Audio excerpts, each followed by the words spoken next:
स्वागत है आपका विनोद जी, नई परख के मंच पर एक बार फिर। नमस्कार। जी, नमस्कार। आजकल आप मुल्क में जो हो रहा है, देख रहे होंगे तो आपको बड़ा ताज्जुब हो रहा होगा।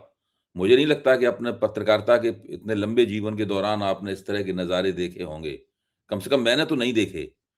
हो ये रहा है कि हमारे देश के प्रधानमंत्री नरेंद्र मोदी ईसाई पादरियों के साथ में क्रिसमस पर मिला-भेंटी कर रहे हैं, चर्चों में जा रहे हैं, प्रार्थना सभाओं में भाग ले रहे हैं, तस्वीरें खिंचाई जा रही हैं और उन तस्वीरों को सरकार की तरफ से प्रसारित भी किया जा रहा है। और दूसरी तरफ उन्हीं की पार्टी, उन्हीं के संगठन के उन्हीं का जो संगठनों का सेटअप है पूरा राष्ट्रीय स्वयंसेवक संघ का, उसी का हिस्सा बजरंग दल और विश्व हिंदू परिषद चर्चों में हुल्लड़ मचा रहे हैं। सड़कों पर मोटरसाइकिल रैलियाँ निकाली जा रही हैं, ईसाइयों के खिलाफ नारेबाजी करते हुए, चर्चों में घुसकर प्रार्थना सभाएँ भंग की जा रही हैं। पत्थर फेंके जा रहे हैं, उनके सामने हनुमान चालीसा पढ़ने की धमकी दी जा रही है और ये पूरे देश में हो रहा है। असम में हो रहा है, उत्तर भारत में हो रहा है, लखनऊ में हो रहा है, दिल्ली में रैली निकाली जा रही है, मध्य प्रदेश में हो रहा है, सब जगह ये हो रहा है। तो मोदी जी की उदारता और बजरंग दल और विश्व हिंदू परिषद का कट्टरपन, ये जो जोड़ी है इसकी, ये जोड़ी कैसे बनी? ये कहाँ से आई जोड़ी? इसके पीछे क्या रणनीति है? ये तो हो नहीं सकता कि प्रधानमंत्री अगर चाहें, तो एक आदेश पारित करें और साफ कह दें तो ये सब तुरंत बंद हो जाए। जी। ठीक कहते हैं आप। हुँ, हम माननीय प्रधानमंत्री को we are not accusing him of any act of commission. हुँ, हम उनको गुहार लगा रहे हैं for his act of omission. देखिए, संघ परिवार एक जेनस बेस्ड परिवार है। जेनस बेस्ड मतलब वो एक क्रिश्चियनिटी में एक भगवान है हाँ, वो 2 चेहरे होते हैं। जिसके दो चेहरे हैं। 2 चेहरे होते हैं। या जेकन एल हाइड मान लो उनको, हाँ, हाँ। दिखाने के लिए एक चेहरा और काम चलाने के लिए दूसरा चेहरा। हाँ, एक चेहरा शैतान का, दूसरा फरिश्ते का। जी, दिया। जी। और ये मैं समझता हूँ ये they are traveling on two boats and they are going to fall within जी, in between जी। जैसे standing on two stools। हुँ, देखिए, क्रिश्चियनिटी अभय जी 2.4 बिलियन वाला रिलीजन है। हुँ, हम 4 बिलियन वाले हिंदू हैं। हुँ, हमारा जो तादाद है हिंदुओं की हुँ, 1.4 बिलियन इंडिया में और पूरे दुनिया में मिलाकर, और उनकी तादाद है 2.4। 2005 तक 50 तक वो 3 बिलियन हो जाएंगे। हम भी अपना गणित लगाते रहते हैं, हम इतने हो जाएंगे, हमारा ह्यूमन रिसोर्स इतना स्ट्रांग हो जाएगा। देखिए, बात यह है कि क्रिश्चियनिटी के साथ वैमनस्य पैदा करना सबसे पुराना रिलीजन है, वो सबसे गंभीर रिलीजन है। हमको उसके साथ क्या प्रॉब्लम है? मतलब हम हमसे माने इन लोगों को, जो लोग दंगा कर रहे हैं कि ये धर्म परिवर्तन करते हैं। हुँ। धर्म परिवर्तन क्यों होता है?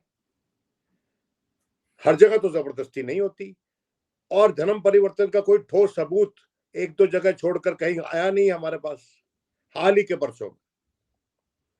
तो धर्म देखिए परिवर्तन तो संविधान द्वारा इजाज़त है, किसी कोई भी व्यक्ति चाहे जी, तो बिल्कुल अपनी अपनी अपनी धार्मिक या मज़हबी आस्था बदल सकता है। ये बात नहीं, सही है कि उनको प्रलोभन देके नहीं कराया जा सकता, ज़ोर ज़बरदस्ती से नहीं कराया जा सकता, छल के साथ नहीं कराया जा सकता। अगर ऐसा हो रहा है, तो आप ख़ास तौर से उसके सबूत दीजिए। ये थोड़ी ना कि क्रिसमस मनाई जा रही है और वहाँ घुस के आप दंगा-फ़साद कर रहे हैं। ये 2 बिल्कुल अलग-अलग बातें हैं बिल्कुल। बिल्कुल हमारा गांधी जी आपको ध्यान होगा कॉन्स्टिट्यूशन। विनोद जी, गांधी जी भी खिलाफ थे जोर जबरदस्ती, छल से या धोखा देकर धर्म परिवर्तन करने के। गांधी जी भी ऐसे धर्म परिवर्तन की आलोचना करते थे। उन्होंने तो कभी नहीं कहा कांग्रेस सेवा दल वालों से जाके चर्चों के सामने प्रदर्शन करो, जाके वहां धरना दो जाकर। देखिए, ऐसा है कि महात्मा गांधी से हमने बहुत कुछ सीखा, हम्म, लेकिन on the on the scales of justice हम्म, हमको साफ लगता है कि कोई भी चीज जबरदस्ती करवाई जाए तो ठीक नहीं है। हम्म, वो धर्म परिवर्तन ठीक नहीं है। हम्म, और उसी तरह से बाय द सेम यार्डस्टिक, अगर कोई धर्म परिवर्तन कर रहा है तो उसके पीछे आप उसको लताड़ें, उसके खिलाफ वायलेंस यूज करें, उसको धमकाएं, उसको अपने समाज से निकालने की धमकी दें, ये भी ठीक नहीं है। मैं कुछ और कह रहा था हम उसमें नहीं जा रहे हैं। हम ये कह रहे हैं कि आज के दिन जो हो रहा है, मैं अगर अपना, आपने जैसे आपने कहा, constitution permits me to pursue my religion, not just pursue my religion but to spread it also. Spread का मतलब क्या है? स्प्रेड का मतलब यह है कि मैं औरों को अपने धर्म की खूबियों के बारे में बताऊं और उनको आश्वासित करूं, मुतमईन करूं कि वो मेरे धर्म में आए। और बहुत बार बहुत से लोग क्रिश्चियनिटी में क्यों गए? मैं जानता हूं कुछ लोगों जो ट्राइबल बैकग्राउंड के लोग हैं, वो इसलिए गए कि उनको एक पढ़ाई लिखाई की ओपनिंग मिल रही थी। वो भारत विरोधी नहीं हुए। बहुतेरे लोग मैं जानता हूं, मेरे मेरे कुलीग रहे कुछ लोग, और आज के दिन बहुत पढ़े लिखे लोग हैं वो, और वो धर्म के लिहाज से कठोर नहीं है, ऑब्सक्यूरेंटिस्ट नहीं है, डॉगमेटिक नहीं है। और उसी तरह से जो अब्राहमिक रिलीजन्स हैं, सिंगल बुक रिलीजन जो होते हैं, जैसे कि इस्लाम है और क्रिश्चियनिटी है, जब हम क्रिश्चियनिटी पे अटैक करते हैं तो इनको ये भी समझना चाहिए, जो लोग कर रहे हैं और जो लोग चुप हैं उनको देख रहे हैं।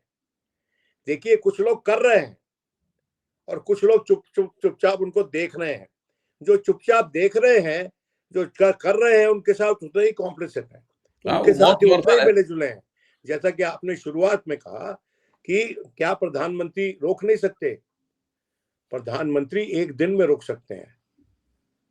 प्रधानमंत्री ने गौरक्षक के बारे में बोला था ना, एक बार बयान दिया था, सनसनी फैल गई थी, लेकिन उसके बाद ब्लोबैक भी आया प्रधानमंत्री के विरोध में, अगर आपने नोट किया हो। जो आज के दिन खतरा हमारे देश के सामने मंडरा रहा है, सामने हमारी आंखों में आंखें डाल के खड़ा हुआ है, वो खतरा ये है कि when you unleash certain forces, it is very difficult to bottle them back. और मुझे लगता है कभी कभी कि ये शय पे हो रहा है इन लोगों की, और कभी कभी ये भी लगता है कि जो पब्लिक फोर्सेस इन्होंने अनलीश किए हैं वो इनके हाथ से निकल गई हैं। एक फ्रैंकेनस्टीन्स मॉन्स्टर बन गया है जो अपने ही क्रिएटर को कई बार खा जाता है। मैं ये प्रार्थना नहीं कर रहा हूं कि इनको किसी को भी खाए इस देश में, लेकिन मैं ये प्रार्थना कर रहा हूं कि हमारे देश में जिन जिन लोगों ने फ्रैंकेनस्टीन्स मॉन्स्टर बनाए हैं, उन लोगों को विचार करना चाहिए इस बात पे कि धर्म का जो देव देव देव देवी बोलते हैं ना, धर्म का जो ऐसा स्वरूप है, जो कठोर स्वरूप है, वो उनको एक हद तक ही बेनिफिट पहुंचा सकता है, बियॉन्ड दैट नहीं पहुंचा सकता।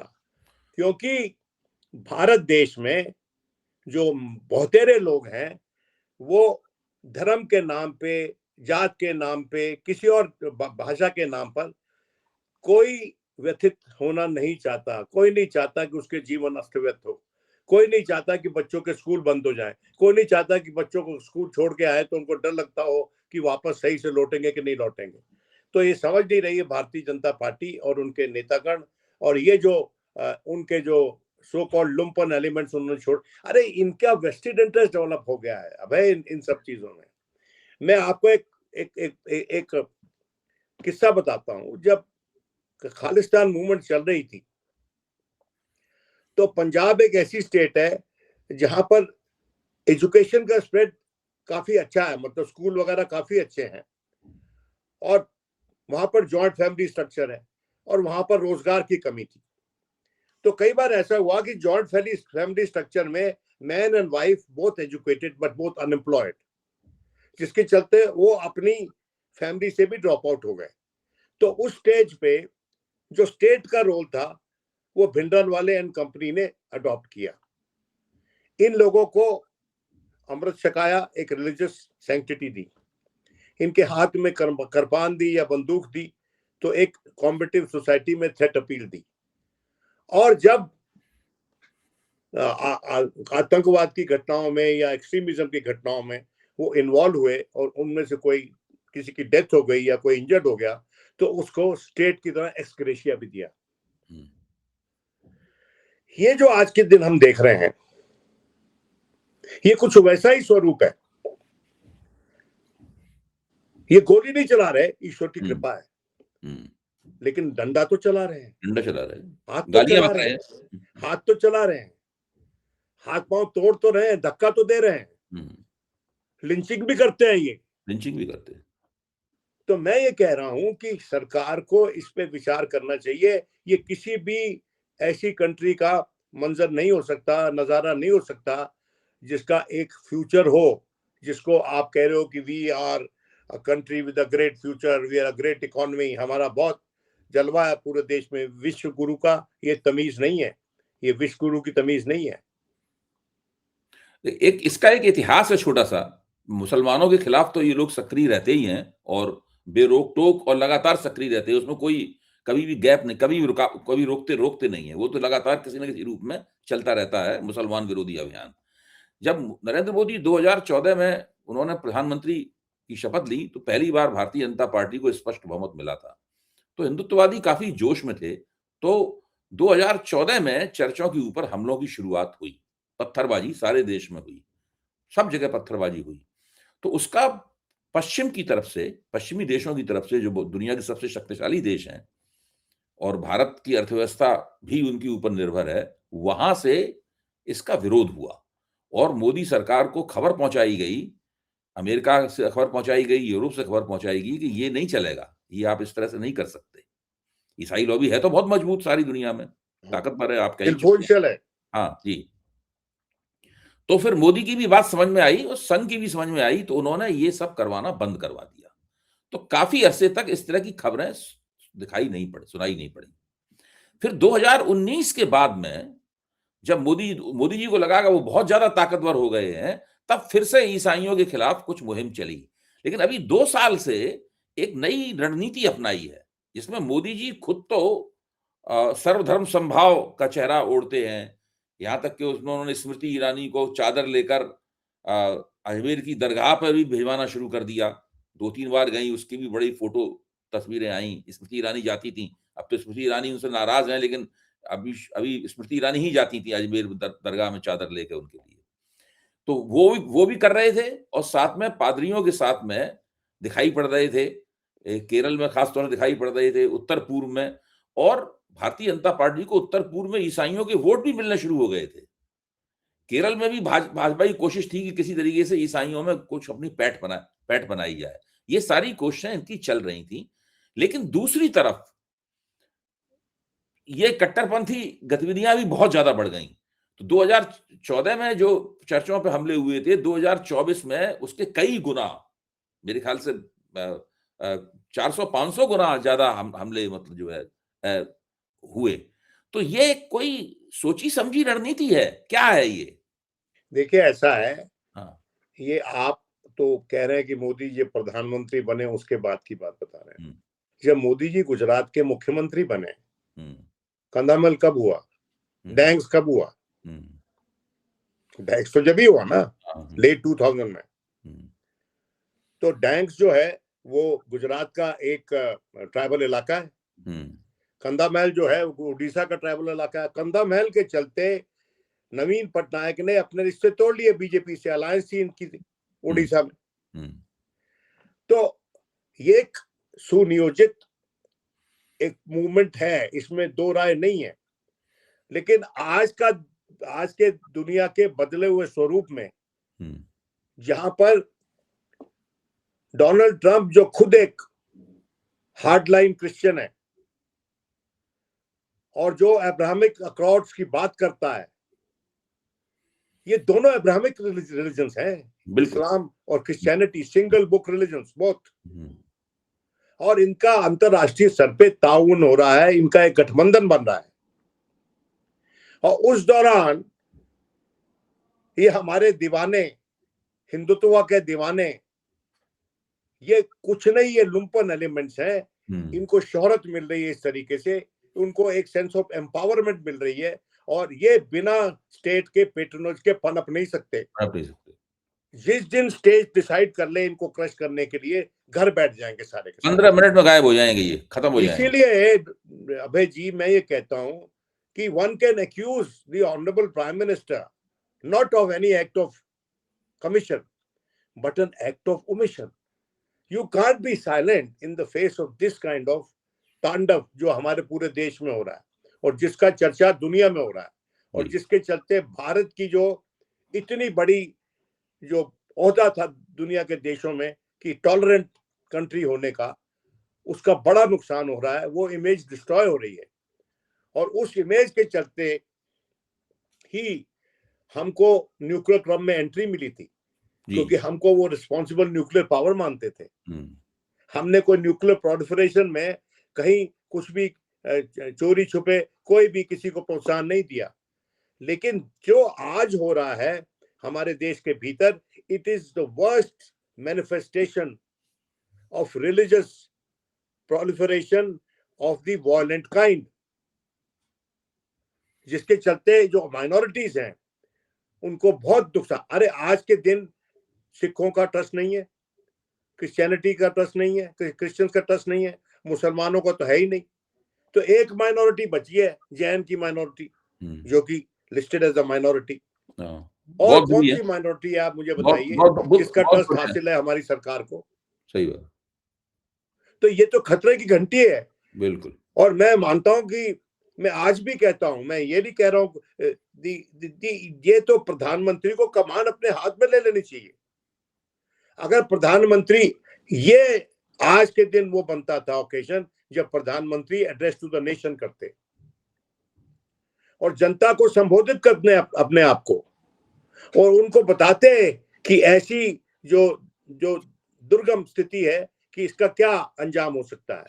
ये जो हरकतें हैं, ये जो डेंजरस काम कर रहे हैं ये जवान छोकरे, और ये अनएम्प्लॉयड है, सारे बेरोजगार हैं और वो इन कारनामों में रोजगार तलाश लिया उन्होंने। उनको लगता है ये उनका रोजगार है। कहीं भी जाके वो खड़कू जैसे एक इमेज पंजाब में उभरी थी ना, खड़कू इमेज, और वो खड़कू क्या करते थे खालिस्तान मूवमेंट में, बम चला देते कहीं आके अपने समाज में, अपने लोग कहते हैं तुम दिखता कि नहीं, ठोक दिया कि नहीं।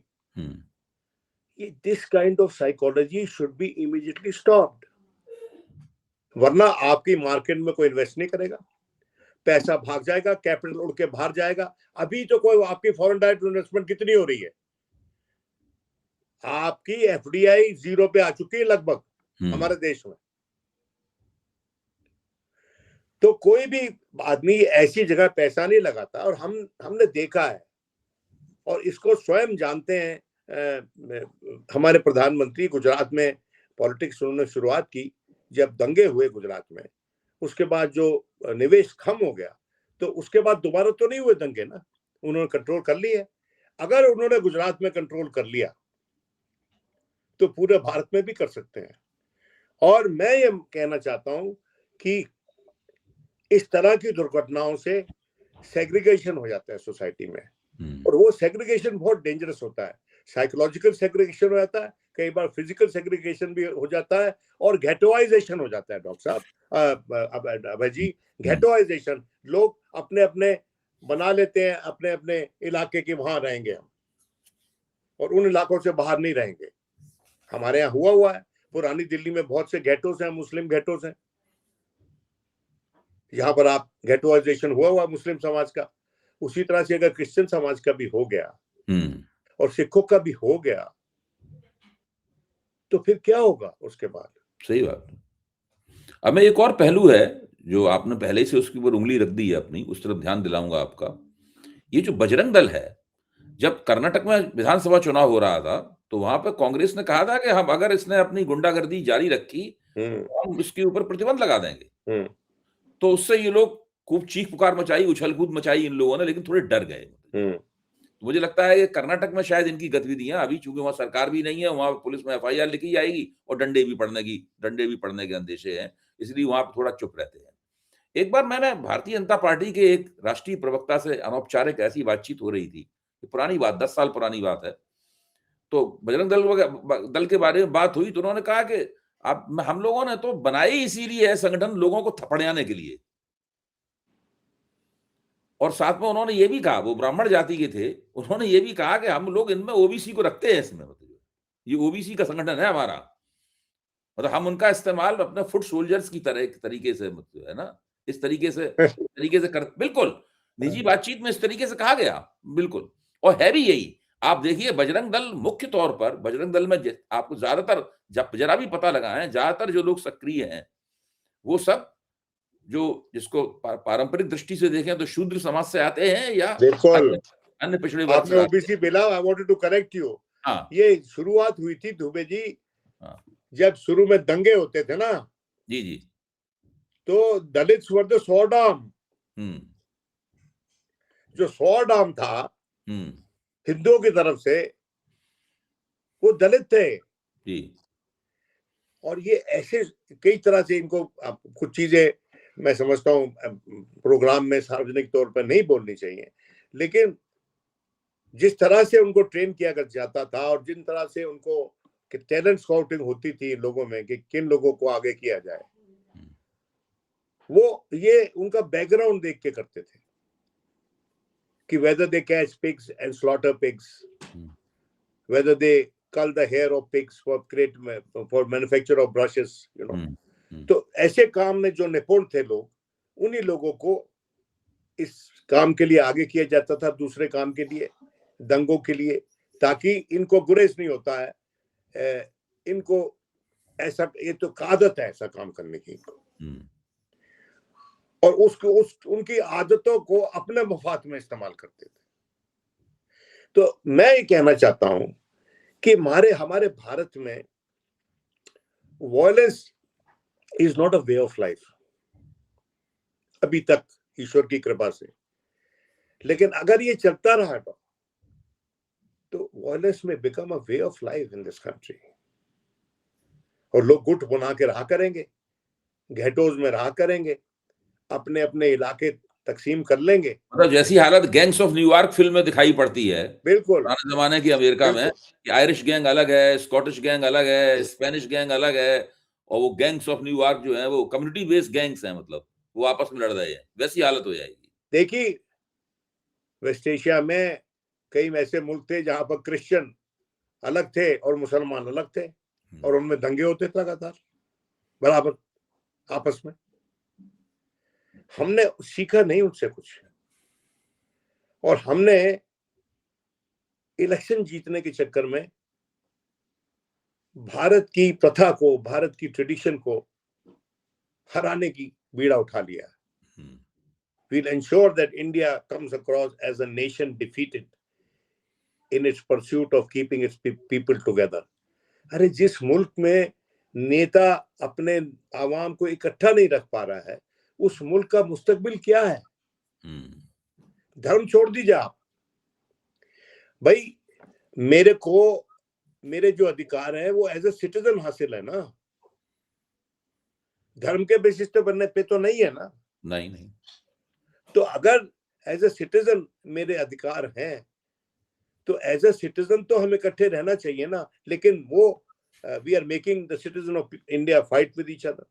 और क्या है, क्या कारण क्या है भाई?